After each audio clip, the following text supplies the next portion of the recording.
We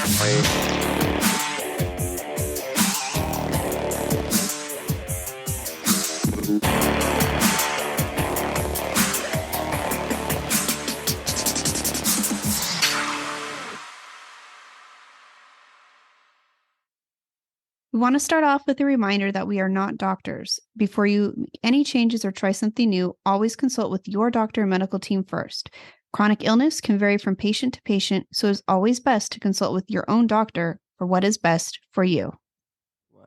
Hello and welcome to IB Determined. I'm your host, Mason Harvey, and I speak from the role of a patient, and I have Crohn's disease. And I'm your other host, Michelle Harvey. I'm Mason's mom, and I speak from the role of a caregiver.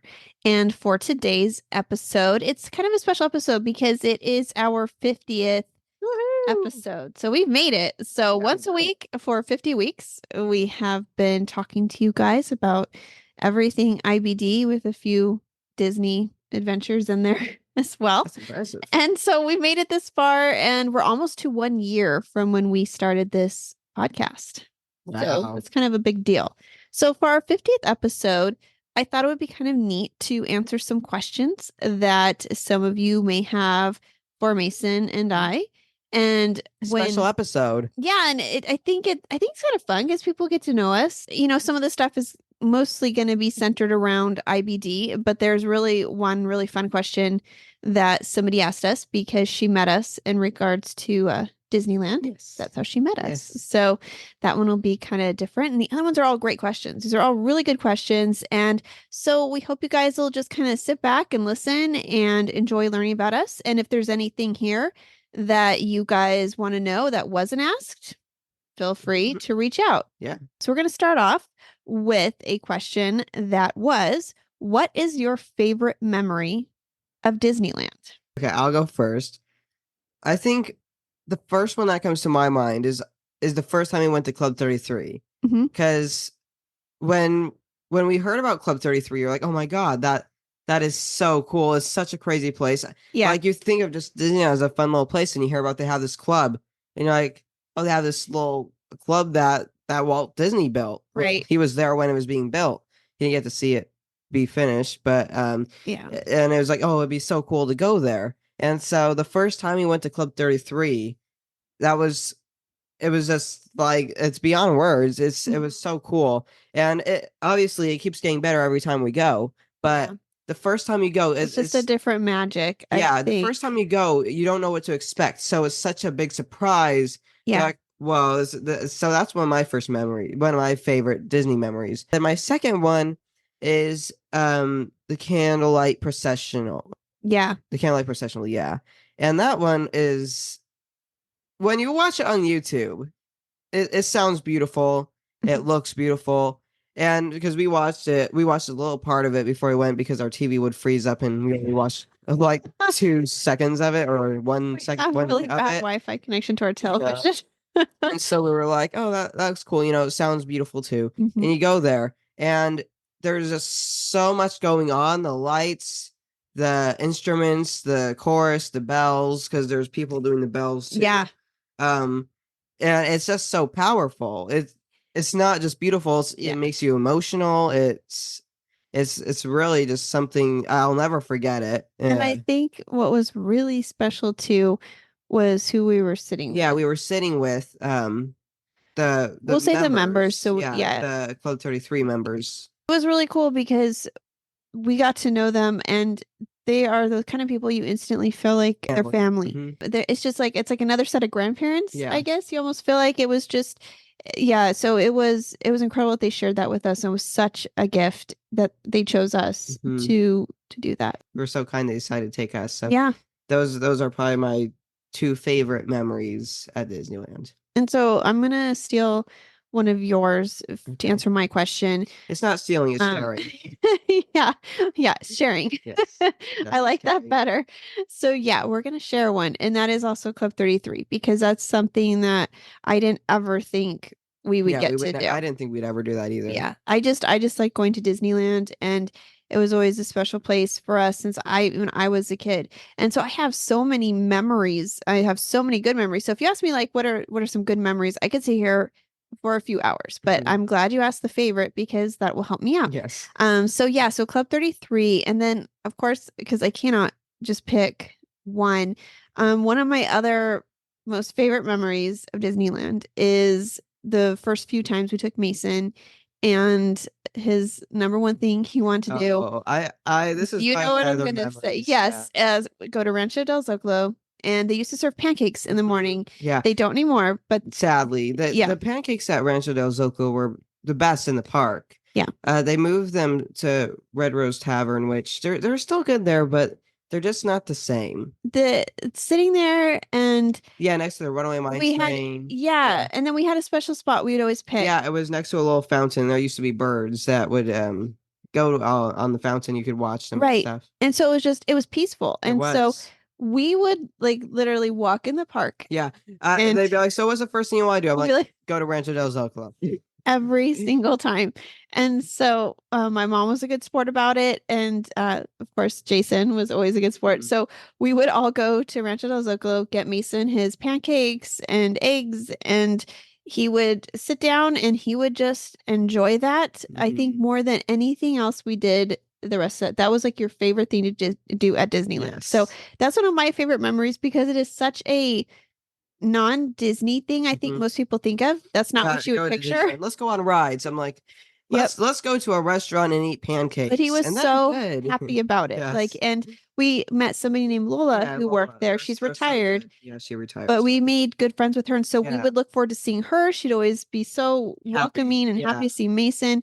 And so outside Disney, we became friends with her and Mhm. actually met her one time when she came down to where we live. We got to go have lunch with her. And so that's kind of a neat thing. And so I think I will limit it there, but I think it's just getting to see you enjoy Disneyland and how that was usually I did not like it because Pirates of the Caribbean. you were did so not like scared. drops. Yeah, he didn't like there's certain rides he just wasn't a fan of, but he liked the music. And so just like getting to walk with you down Main Street and seeing how happy you were, enjoying the music and the people, and then getting your pancakes, like those are some of my favorite memories because you were so happy. Yeah, so that was a great question because I Mhm. think that's something we could probably do a whole episode on our Yeah, favorite, good. telling you all our favorite things that we enjoy doing there. But those are our top. Another good memory I have is taking my grandpa to Disneyland. Yes, I think that is really, really cool because that is very rare. And it's kind of sad. The day we went there with my grandpa, of course, it was raining, and a bunch of the rides were shutting down because there was so much rain. I Yeah. think that was the cause. But there was one ride that opened up, and it was, I think it's Rise of the Resistance. Yes, it's Rise of the Resistance. Yeah. Yeah. But we were in the part where the spoilers if you haven't ridden this, but the part where Spoiler alert. yeah. But when you go into the thing that takes you down into the ship where it feels like you're flying and stuff, he Mhm. got in it and he was like, Yeah, it was because it pretty felt like he funny. was actually moving. And then he saw the stormtroopers and he was like, "Whoa!" Yeah, it takes a lot for Grandpa. He He's a doesn't lot of get- fun. Yeah, he doesn't get impressed often with things like that. But it was so cool to see his reaction to it. And of course, there was that one drop, and he's like, "Whoa!" And after he's looking at me like, Yeah, I think that was pretty It was cool. so fun. It was so fun. Off topic. Yeah, so now we're gonna kind of switch gears because that was a fun first question Mhm. of something completely different, and the rest are gonna be geared more towards kind of what the show is about. Mhm. And so, one of the questions, actually, two people asked this question just two different ways.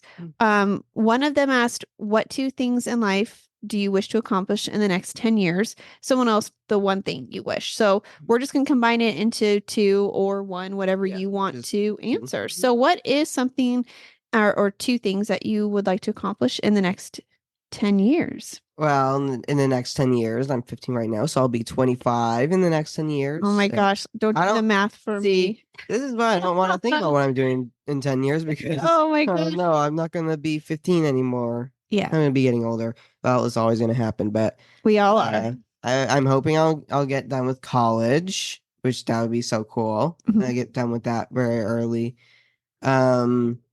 Figure out what I want to do, maybe for a business or a company or a job. Not really sure yet. I have so many different ideas, but Yeah. I'm not sure which one I want to pick yet. So we'll see, I guess, which one you narrow I'm it. most comfortable with. Yeah, what you narrow it down to. I'm looking forward to that too. Mhm. Oh, Oh. finding a cure Something, yeah. like that in 25 years. Obviously, I don't think that will happen, but you can always wish. Yeah. 10 years is like seems to be like it can either be a really short time when you're talking in regards to science Mhm. because things take a while. Sometimes Or there it could be isn't an because there's a insane breakthrough. Yeah. Yeah. And so sometimes so it's hard to say. So it's kind of cool. It could go. It can do nothing or can go Yeah. do something amazing in a blink of an eye. And so that's funny because that's actually so one of my things it would be cool to accomplish is because it's not really something I hope to accomplish, I guess, but something I hope that is accomplished in the next 10 years is better treatments Mhm. so that you'll be able to maybe have like less of a suppressed immune system. So you want to worry about that as much. And then That'd be just so that you're healthier in general, like for longer periods of time, like remission, like stays longer. Yeah. Yeah. And you Instead of get going to a flare maybe like twice a year. yeah. And I just so that's something that I would hope could happen in the next 10 years. And then I guess like so personally something that I would like to accomplish is starting a nonprofit. And the joke I know the joke in our family. It's not good. If most of you listening, I don't talk about this often, but I am my career is a real estate broker. I've been doing that since 19 years ago. I started my own real estate business. And that way I'm a sole proprietor, and that's how I've been able to kind of move into the role of caregiving. I should probably do an episode on that. Yeah. I mean, it'd probably be helpful talking about how to work. People and might start you know, sleeping, but I know just kidding. I'm it's just kidding. boring. I'm joking. It's It's okay. very interesting. And so that is like my career. And so that's what I do. But then also we have the business where we make candles, and that has been slowed just a little bit because we've had other things to focus on recently, like with Take Steps and with college, Mhm. because this is his first week of college and I'm getting off Oh my God, track. second week. So I know. And so we have that candle business that we also started to help kind of raise funds and do things for the Crohn's and Colitis Foundation. And then we turned into authors and Mhm. started publishing books and doing that. And then, there's just that we always try to volunteer. There's a lot of things that we try to do. And in that path, I really would like to start something that is a nonprofit instead of being the joke that I already run several nonprofits. Which is like not very nice, but it's No. funny. I get it's a joke. It's just a joke because, obviously some things are more profitable than others. And you do ventures, and it's not all about obviously your career is where you want the profit, but the other ones, yes, definitely want profit, but the main thing is trying to encourage people to give back and raise Yeah. awareness. So That's the most important part about it. that is the most important goal. But an actual nonprofit, I don't want to talk about too much because we're actually in the process, or I should say. I mean, I know Mason is on board. Mhm. We do it, but on board. yeah. So just got to figure out how to form the 501c3 and get that all rolling, and then hopefully that should happen soon. So hopefully in the next 10 years, that's something I'd like to do sooner rather than 10 years from now, but I'd like to see it operating and going. So Crohn's awareness. yeah, it's something in regards to Crohn's, but it's actually it actually help a lot of different causes. And this is why we should all be on board. Yes, because I think that it's just important to get kids involved and Mhm. find ways to help them. So anyways, that's that. So our next question is, what is the biggest advice would you give to somebody who is newly diagnosed? And Well, we'll do this in regards to Crohn's. yeah. So yeah, I mean, and you could probably use this with any for new any- diagnosis. Yeah. So It's harder to say because Crohn's is different for everyone. Someone might have it easier than someone else. Someone might be really severe. Someone else might not be that severe. They caught it earlier on. Some might be in a really bad flare. Some might be in a really good flare. But when someone is newly diagnosed and they're scared, they're confused about what the disease is, all that stuff can be really confusing. It can take over like a tsunami. It all comes in at once and it overflows, and you don't know where to think, what to think about, because all of a sudden you're on biologics. You have to get blood transfusions, maybe if you have anemia. All these, and this disease you never knew existed. You now have it. So I think the best way to get through a new diagnosis or any flare would be to think that you're not going to be like this forever.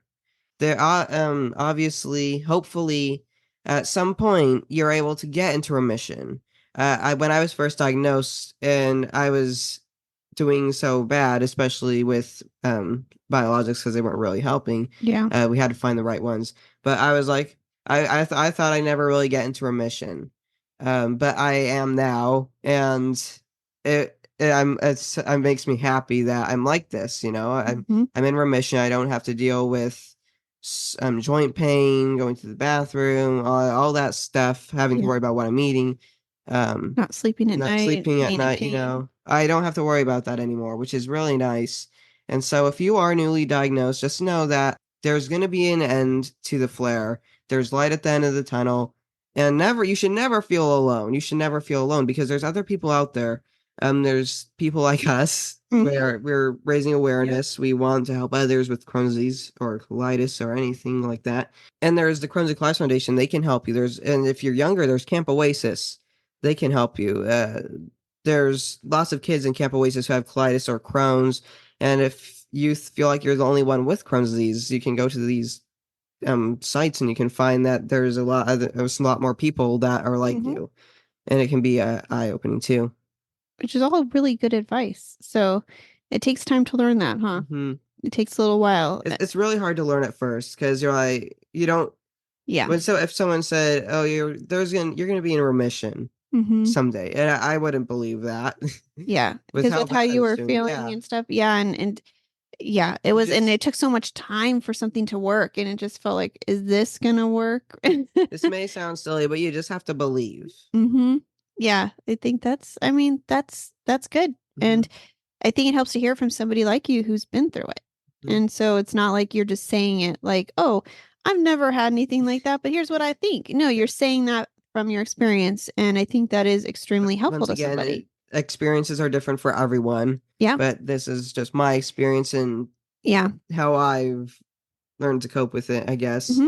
And I want others to cope with it, I guess, in Yeah. Well, easier you want to be ways, able to share what you've learned to help them along faster, maybe, so they don't have to figure that all out over a course of a couple years. Like, 'cause Yeah.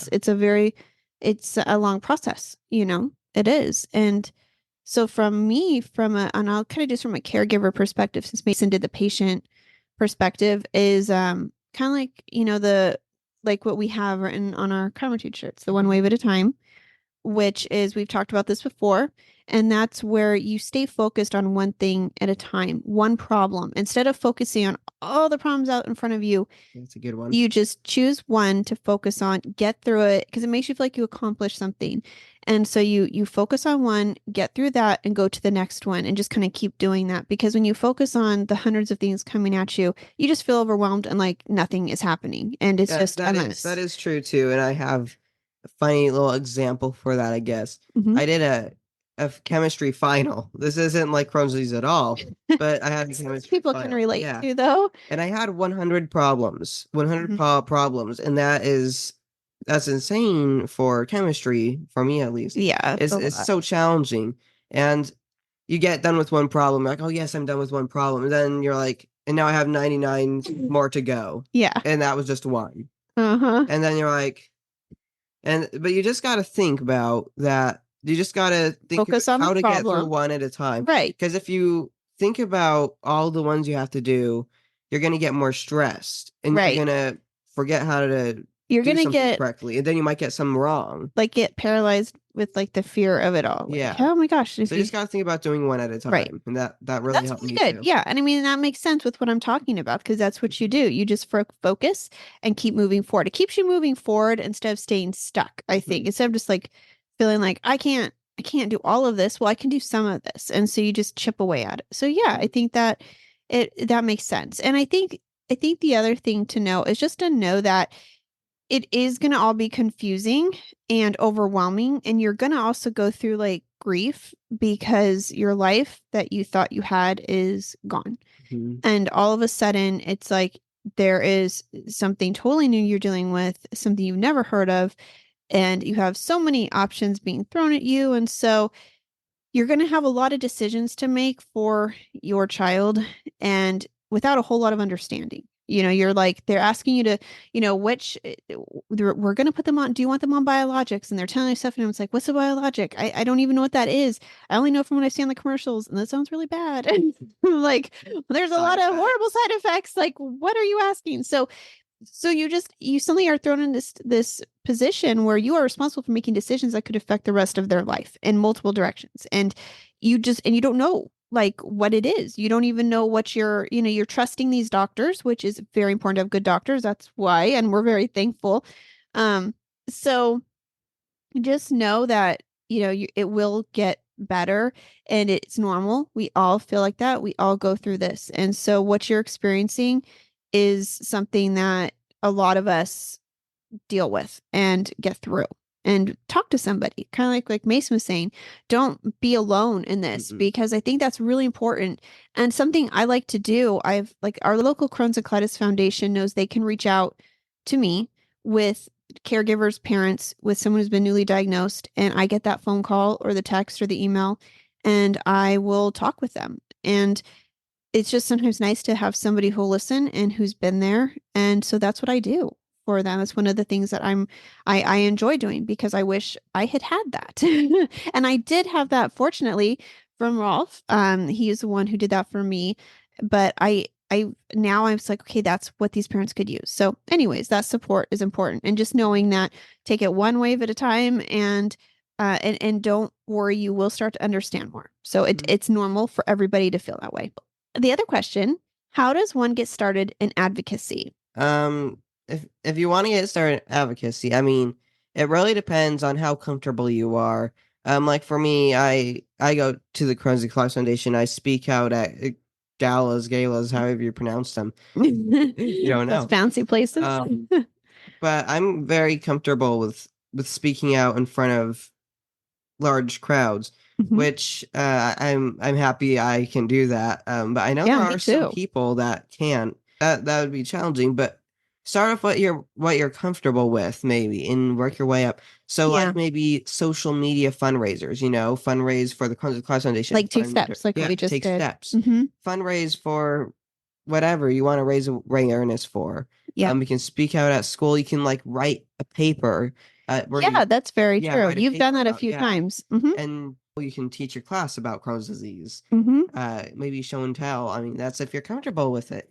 Yeah. So different age groups, all the way from K through 12. There's different things you could do. And then if you're comfortable with that, you can keep trying to step it up a notch. And like you were saying, I think if you're not comfortable speaking, there's other volunteer opportunities. And like for the blood bank, you can, if you don't want to speak out, you can, if you see there's a drive for food, or you can donate blood if you want. Yeah, there's different ways. You can do food fundraisers. It doesn't really require a lot of speeches. It doesn't require any. It just requires saying, hey, can I have help with a fundraiser for the blood bank? We need some food.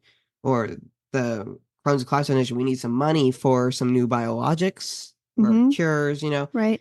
But whatever you're comfortable with. Yeah. And I think for me, we had Mason, like, before he was diagnosed, he was already active in helping the Ronald McDonald House. For several years, he was doing that. He also did a You Make a Difference campaign in the community. These were all on his, like, this was all before before we even knew I was sick and had a clue. So we were big on, I think advocacy starts young, and I think it's important to lead by example. And so you can start by showing them when they're younger what they can do and what they're capable of, and show them how you advocate for whatever's important to you. So lead by example. I think that's really important. For me personally, when Mason was diagnosed, I reached out to the Crohn's and Colitis Foundation. That was like one of the first steps. And or in whatever it is, there's foundations out there for just about everything. So if it's something different, not Crohn's or ulcerative colitis, figure out what that organization is and reach out. And instead of just like joining it, I also made personal connections. I started talking to people at my local chapter, because friends. Yeah. And that's how it led to Mason getting a speaking event. That's how it led to me having these friendships where I now volunteer on different boards. and I'm now a part of the Crohn's Colitis Foundation on a national level, part of their patient advisory committee. And, it all kind of snowballed just from that initial contact, but you have to do something. It's kind of like if you see a problem, don't assume that it's already being handled like somebody else. It's kind of like when we passed the help to pass the law. That's the law. If we had sat back and said, "Oh, surely this is California. Yes. We have there's got to be a Restroom Access Act already." Yeah, someone's got to be doing Yeah, this. and when we saw that there wasn't one, we could have thought, well, somebody's gonna do it. But it's like, who's that somebody going to be? So I think part of advocacy is realizing that you can be that somebody and taking that step and finding out and research. You want something done, do something about it. That's 100% it. And it can be anything. So for us, it was just kind of like we see a need. We're like, what can we do about it? And so we've learned a lot. And I think just those connections have grown because we continue to volunteer, continue to reach out and make ourselves available. So that's kind of, I hope that answers that question. I think it does. I think it does. And so, we have this question also for Mason. It's kind of in line with this. What does being advocate mean to you? I mean, it's probably kind of similar. It's kind of similar. But I think advocating is important to me. It's important to raise awareness. Obviously, this disease is still new to the search field. It's still new to studies. We don't know much about it. And I think the most important part about understanding this disease, why we want to raise awareness, is so we can find cures. And on top of that, find what the cause is. We have to find the causes to get the cure. Why is it different for everyone else? Why does it affect this person way worse than this person? Why can't this person eat this, but this person can, and he is infected by it? Or they or she, Yeah. Why is it different? Why? Find out all these things so you can help everyone. Because if you just go to find a cure, you're going to find a cure, but it's going to work for this person, but not that person. I think before you find the cure, you need to find why it's different for everyone. And you can maybe say, well, if the cure worked for this person and we know why it's different for this person, if we just this cure like this, then maybe it will work for this person. And then boom, you have the cure for everyone and it should work. Technically, I'm not a scientist, but I think if you know why it's different and why it would work for someone else and then why it wouldn't, and you know why they're different, you can potentially find a cure for everyone, which that would mean a lot, which is why I think raising awareness is important, because if you don't, they're not going to get the funds to do that. And that's really important. You need the funds for them to be able to do all these studies and research on this. And so I think kind of like, it sounds to me, so like kind of what you're saying, what it means to you is speaking up to not only help yourself, but to help others. Help others, yes. Right? Because all these things you're talking about, it will help your health, but it's also going to benefit theirs. So it's being an advocate for yourself and for other people is kind of what I think that's what I'm getting. Because there's no way to really know that there's going to be a cure in my lifetime, because it's so new. And it's a confusing disease. But my goal is to help other people, help people in the future.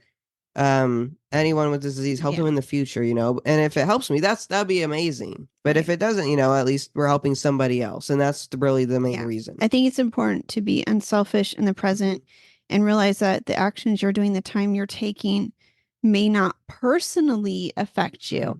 It'd be great if it did, like you said, but to understand that it's for the greater good in the future. I think that's important. To know that it might help somebody like me in the future. A kid who's confused, they don't really know what this disease is. There's a biologic that isn't really working for them, and they have to waste time trying to find one that does work for them. If they can find out what would work for them and they can cure them in an instant, that just means so much to me. Yeah. So I think that answers it really well. And I think another way too to mention this, just because I like the word advocate and advocate, I think it's also important. This wasn't asked, but just part of it is to remembering to be your own advocate. So like when you go to the doctors, if you feel like you're not being listened to, or if you feel like you need to they're like not listening to your symptom or what you're trying to say, speak up for yourself. So I think an opinion. Yeah. So I think being an advocate is also for yourself. It's also important to speak up for yourself and do that at your appointments in your own life. And so I just throwing that out there. I think it's important. So, okay. So that's really good. Thank you. Yeah. So if you could speak to the FDA directly, what message would you share? Well, it's kind of hard to say this, but the Mhm. FDA obviously they have to approve things for adults, they have to approve them for kids.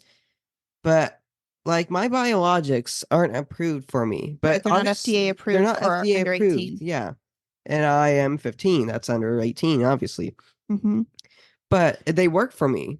They're one of the only ones that work for me, which is I'm thankful I'm on them.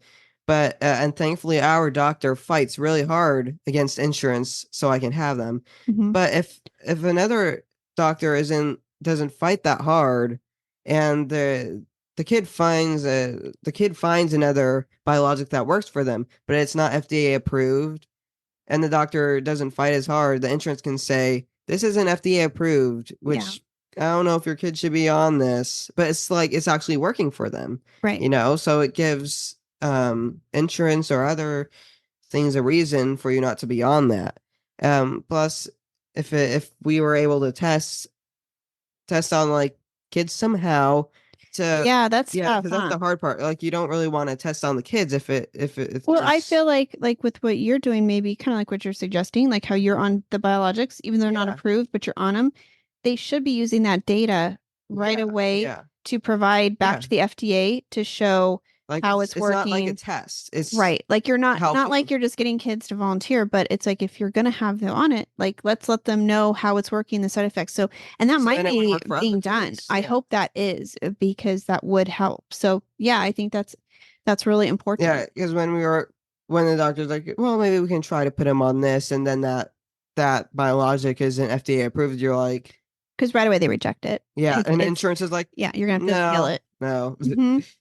and And so it brings on a whole nother fight. yeah, So it does. So I think, and for since Mason kind of already covered it, because that's how I kind of that's one of the things I that'd be important to me is I think it's just important to realize that kids are more severe mhm. than adults. There is less time to work with. Time is like crucial to before their growth If a plates kid is going close. into a flare Mhm. and they can't get the biologic they need, you can't just say put them on steroids. Right, because that's going No, to affect because part of remission for a child includes your bone development and your obviously with growth. adults steroids are not good. Right. They're not good for anyone. No. But obviously they will help a flare, but they're Yeah. going to stunt your growth when you're a kid and that is not good. Right. There's other things they can do. And so I think that these kids don't even have like even though they're more severe, they don't Mhm. have the same drug options available as adults, the same options to help them. Mm-mm. And so I think that needs to be worked on because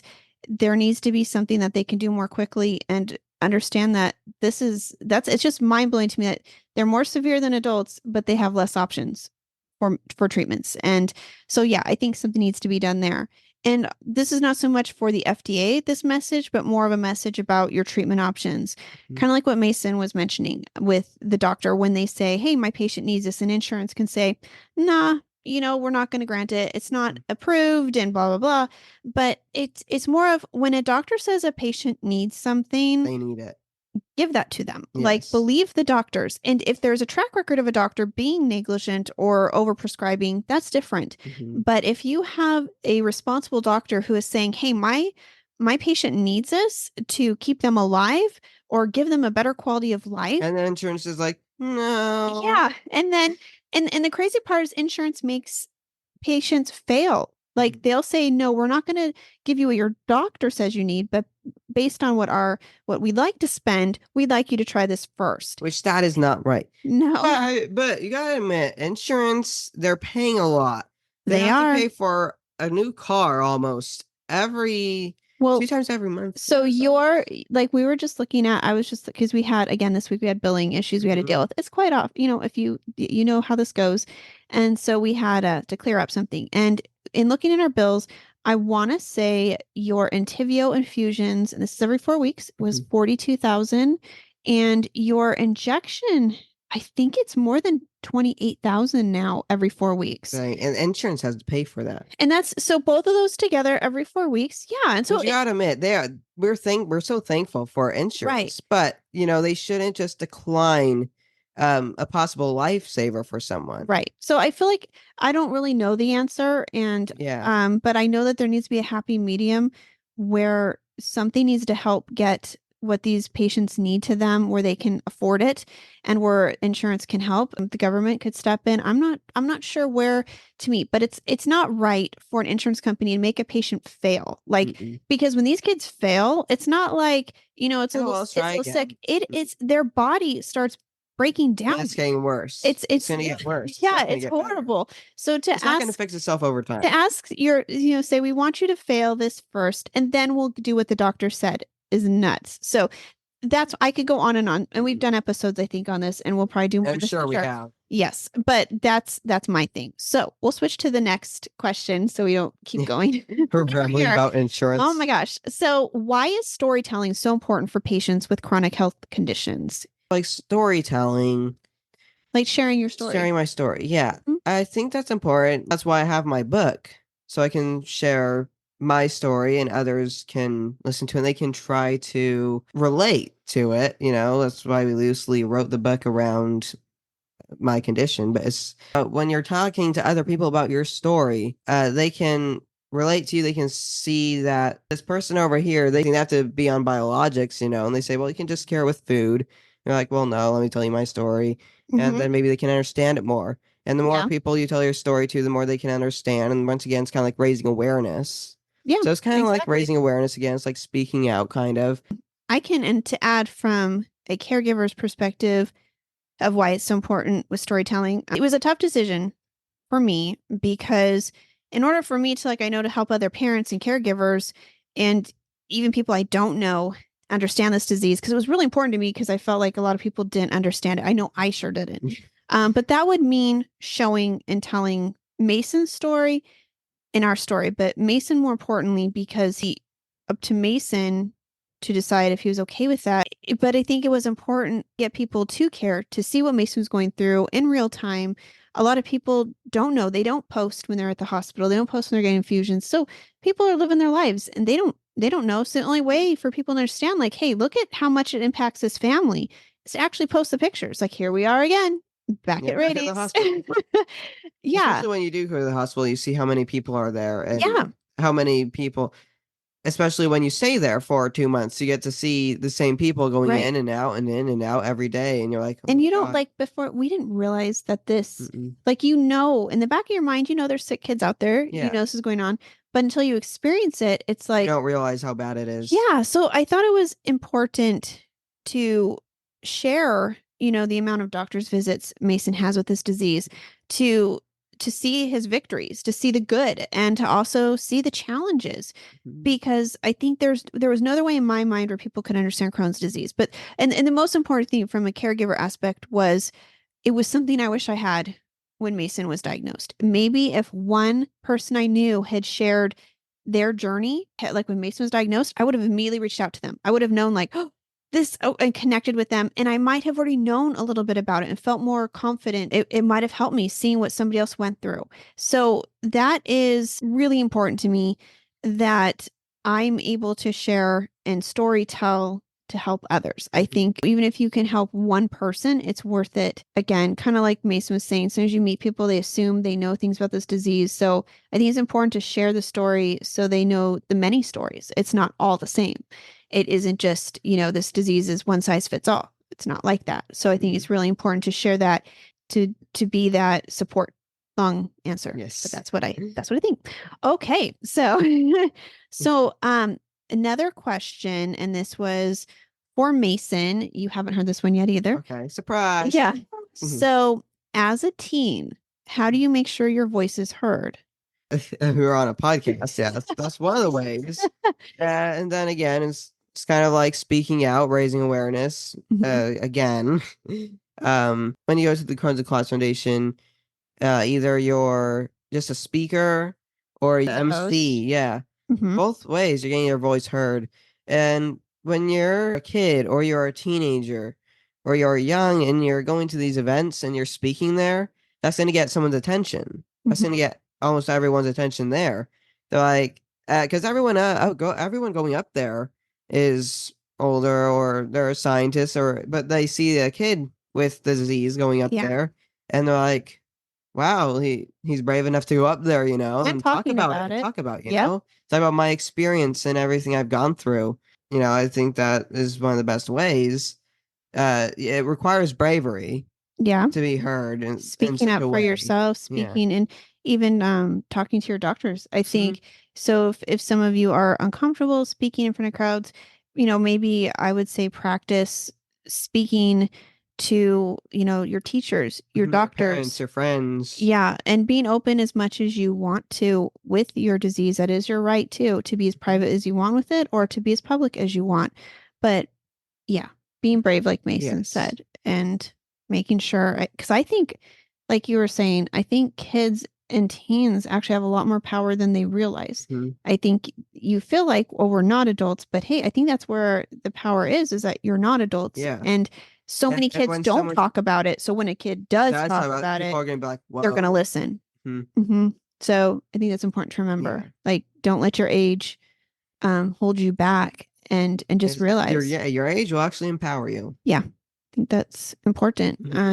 And also we have like a couple more questions here. I'm looking here to see how many more we have. 2 more questions, guys. Yay. I hope you're still hanging out with us because these are good ones. I promise these are some good questions. I wonder if one of our viewers back there like this They're sleeping.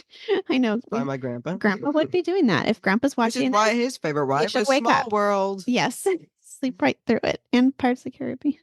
He slept through the drops. So anyways, yes. Funny fact. So how are you able to remain so positive throughout all these experiences? When I was first diagnosed, I wasn't really that positive, especially when I learned Hard to be. that there was no cure Yeah. and remission, you still have to take biologics for the rest of your life. And I wasn't that positive. I was like, why even have biologics, Yeah. You're like, just what gonna the get poked heck? over You're and like, over, might over as and yeah. over and over. And you still felt so I sick. still felt so sick. Like, what's the point of the biologic? Yeah. The Remicade, I still felt sick. Well, yeah, because obviously you have to find the one that works for you, and I didn't know that. And for some reason, I did feel like you had that weird feeling that you're doing better on Remicade, but you're actually not. Yeah. And so you feel like, well, how am I going to get better than this? Right.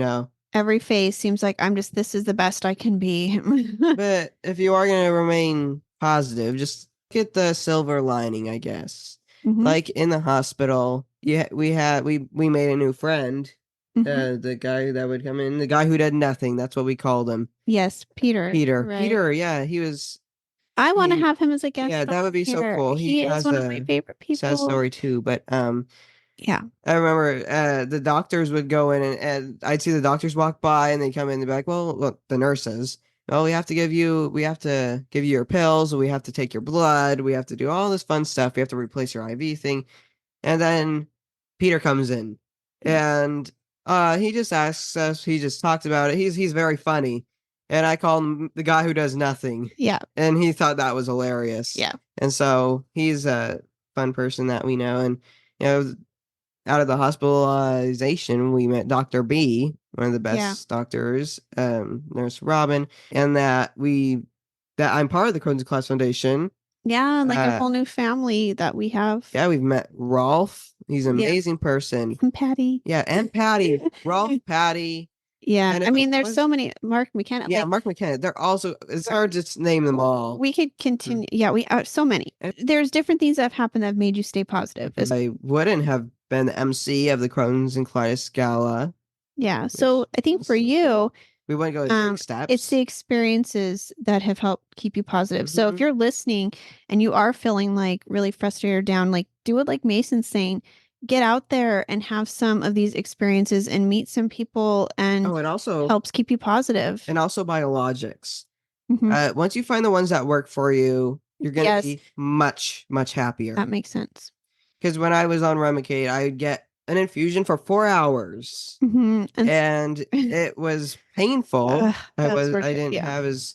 nothing was under control. No. And it wouldn't do anything for me. That poke for 4 hours wouldn't do anything. And then I wouldn't feel better. But once you find the one that works for you, you really understand why you're getting those biologics. And you're going to be so happy that you found the ones that work for you. So I think that's important. You're going to be thankful. That's really important what you're saying, because that's a way to stay positive, is to find something that helps you.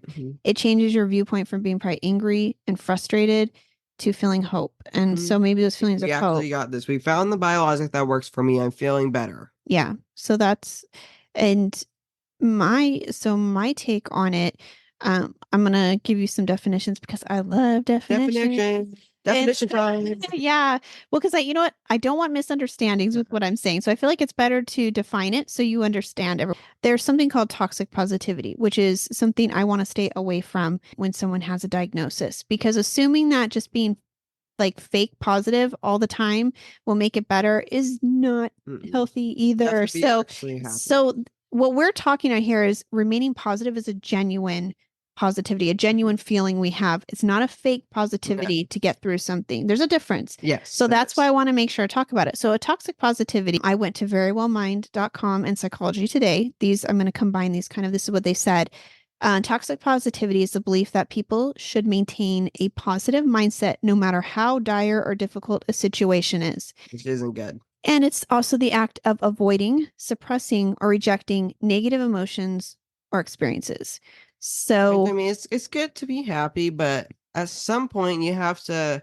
There's going to be bad days. Yeah, you know. That's just life. Like, you can't just be happy. There's times you have to cry. There's times you have to be upset. There's times you have to just let it out. You know, you can't just hide it forever. So I think that's kind of where I'm going. You kind of nailed it with that, because being positive, to me, how do we stay so positive? It's kind of embracing it all, knowing that there'll be tough days and not being hard on yourself for that. Not like being like, oh my gosh, something's wrong with me because I am feeling really sad today. I'm feeling really emotional. No, identify, why am I sad? This is the reason why. Does it make sense? Then yeah, I mean, it's like, that's why you're sad. That's why you're down. It's okay. This is why you're angry.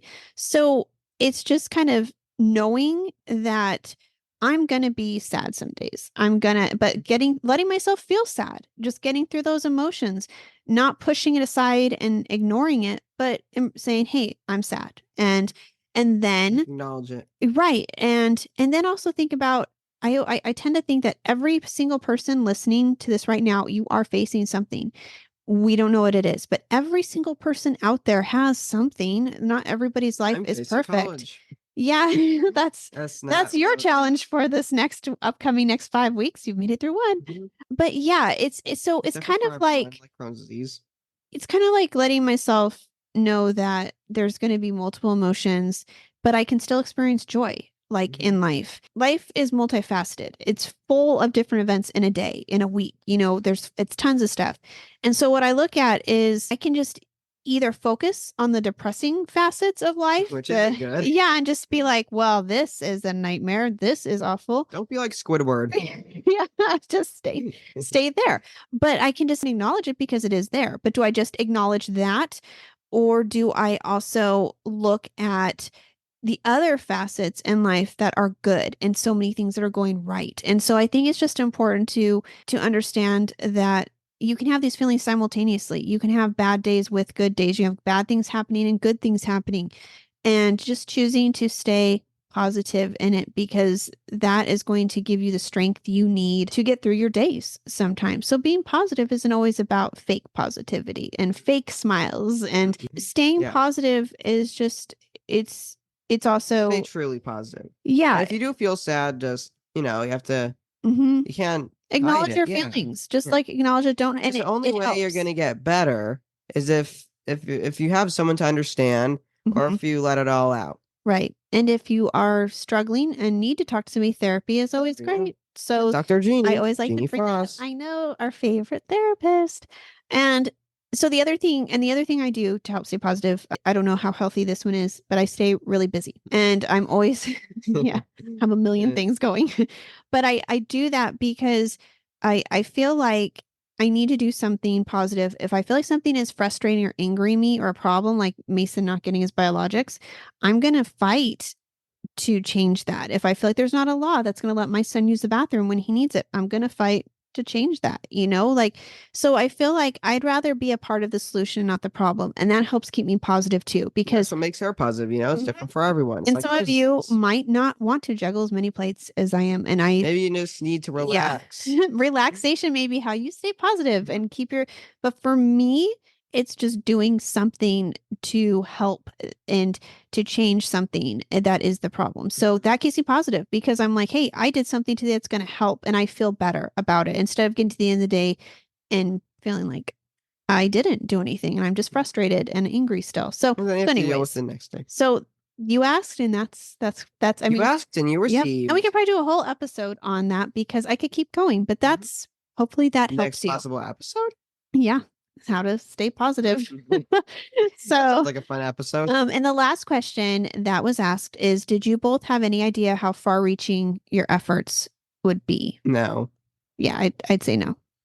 When I was in the hospital, I wanted to raise awareness. And Mhm. I thought of raising awareness in kind of ways like this, obviously not on large of Right. a scale. Like writing a book. Yeah, like writing a book, yeah. That seemed like a dream. Like Mhm. that would, you know. But for all this to actually happen and more and so much more, Yeah. I didn't think my efforts would reach this far at all. I don't think I'd be the main the MC for a Crohn's Right, Fly like, Scale. yeah. I didn't think I'd raise more than 5,000 for Take Steps. Now you've raised like Yeah. over $100,000 for the Yeah. Crohn's and Colitis Foundation. I didn't even know what Take Steps was. Mhm. I didn't know what the Crohn's and Colitis Foundation was, but now I know what it is.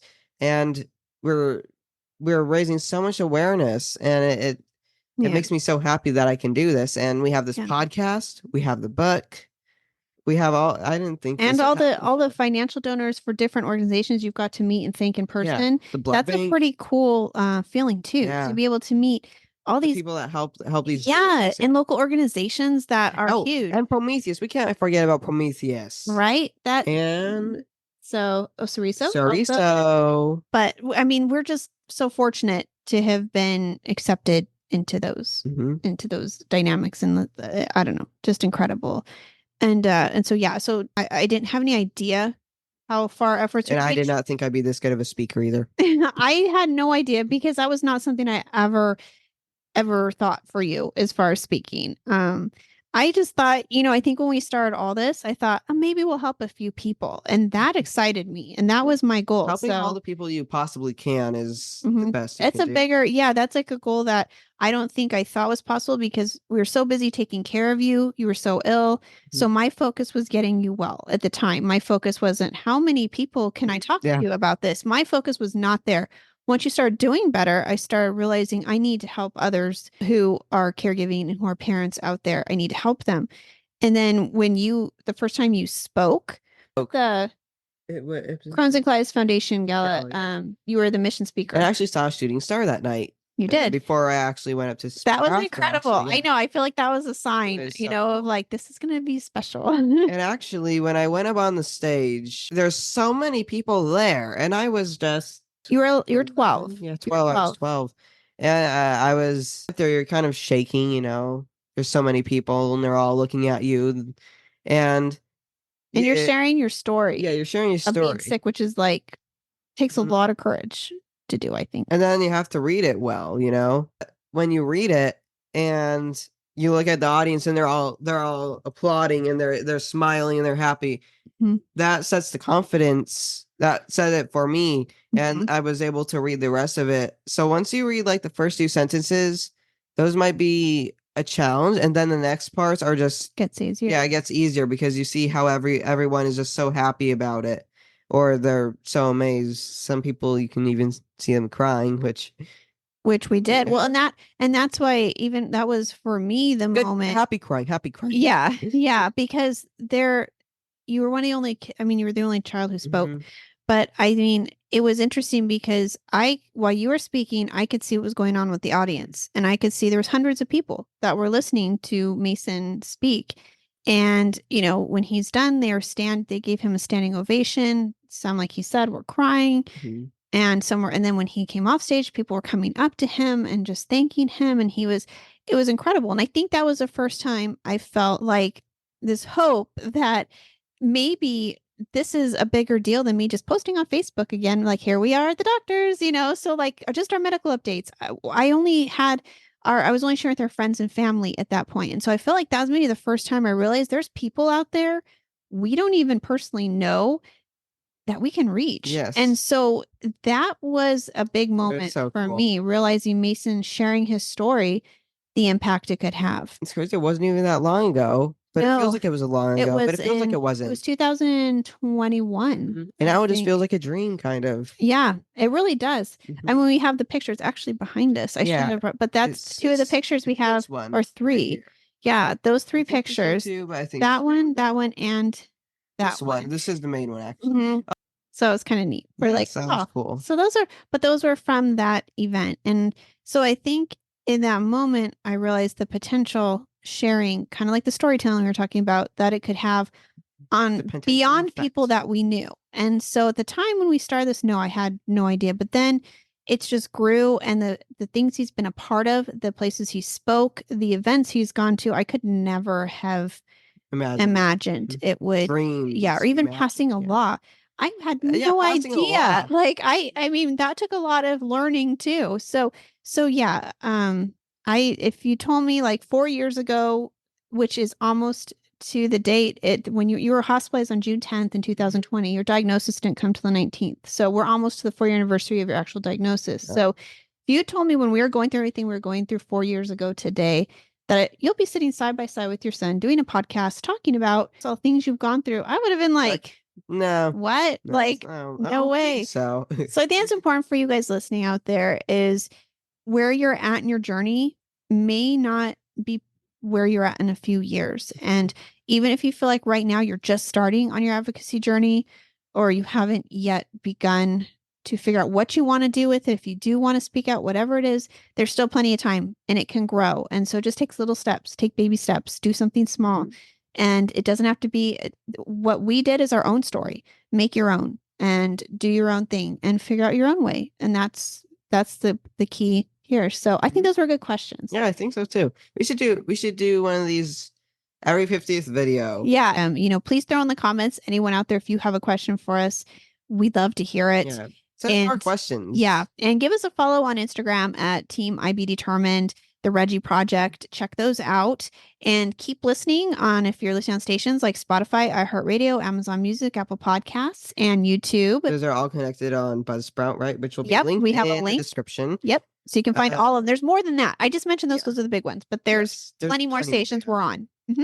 And then if you want to watch us and hear us, there is YouTube videos. Yep. And if you already are on YouTube, make sure to like and subscribe. And if you want to be notified every time we post a new video, make sure to hit that blue bell icon. Bell icon. Oh. And we did get a few new subscribers this week. So welcome. Yes, and thank you so much. Thank you. We appreciate it. So shout out and hello to you guys. Hopefully we're helping you guys out. Keep on recommending, bringing suggestions to us, things you want us to talk about.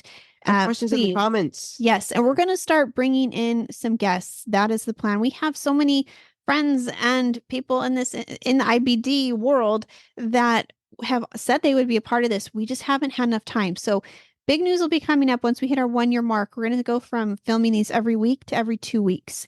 And I think that'll be easier for us. Especially college. Yes, especially with college, and mostly high school too coming up because it's going to be your senior year. So I don't want too much pressure on you. So our goal was to do 1 a week for a year. We're almost there. We're almost there. I can't believe it. Yeah. And so once we get there, we're going to switch to every 2 weeks, and it'll give us more time to interview people, because right now it's really hard because we don't film like way ahead. Some people who do podcasts will film like 10 episodes, then they just kind of spit them out every week. But they're not filming. We do this by the week. So we keep everything up to date.